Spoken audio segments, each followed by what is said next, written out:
dua, satu. Assalamualaikum warahmatullahi wabarakatuh. Saya Abdullah Syarafi, peserta PKDB BTP UINSA tahun 2025, asal Universitas Sunan Derajat Lamongan. Pada pertemuan keempat kali ini, kita akan berbicara mengenai masalah ragam bahasa.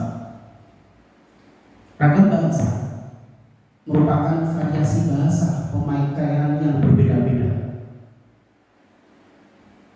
Ragam bahasa dibagi menjadi dua, yakni ragam bahasa lisan dan ragam bahasa tulis.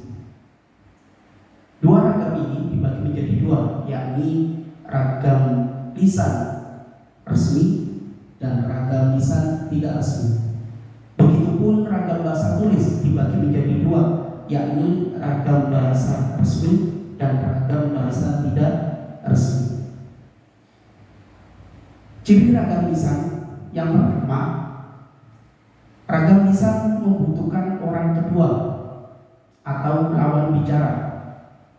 Ciri yang kedua, tergantung kondisi ruang dan waktu.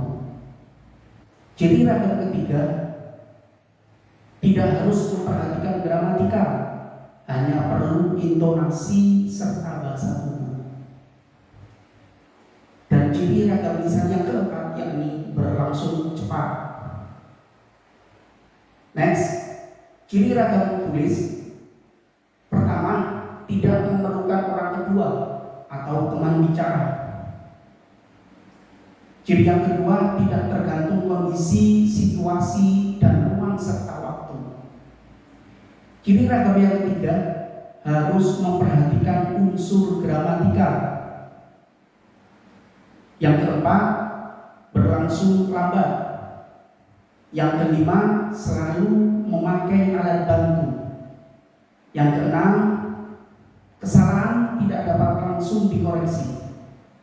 Dan yang terakhir, ciri ragam tulis yang ketujuh, yakni tidak dapat dibantu dengan gerak tubuh atau mimik muka, hanya terbantu dengan tanda. Ragam bahasa lisan tidak resmi digunakan untuk yang pertama, berbicara sehari-hari, di rumah, di warung kopi, di kafe, dan lain sebagainya. Yang kedua, digunakan untuk bercerita atau mendongeng. Yang ketiga, digunakan untuk mengobrol. Ragam bahasa tulis tidak resmi digunakan untuk yang pertama, menulis surat kepada teman, baik itu melalui WA, Insta Story, inbox, dan lain sebagainya.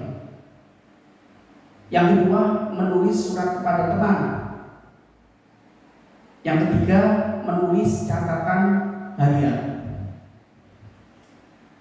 Ragam bahasa lisan resmi digunakan untuk yang pertama, berpidato. Yang kedua, untuk berdiskusi. Yang ketiga, untuk presentasi. Dan yang keempat, untuk ceramah. Sedangkan ragam bahasa tulis resmi digunakan untuk yang pertama, menulis surat menyurat ataupun surat rekomendasi penelitian. Yang kedua, menulis makalah. Yang ketiga, menulis artikel. Yang keempat, proposal. Dan yang terakhir, menulis laporan formal lainnya. Itulah macam-macam ragam bahasa, baik itu ragam bahasa tulis, ragam bahasa lisan, dan digunakan untuk apa. Mungkin itu yang bisa saya sampaikan pada pertemuan keempat kali ini. Minggu depan kita akan mempelajari terkait dengan PUEBI atau EYD. Sekian dari saya, mohon maaf yang sebesar-besarnya. Saya akhiri. Assalamualaikum warahmatullahi wabarakatuh. Universitas Sunan Derajat memberi manfaat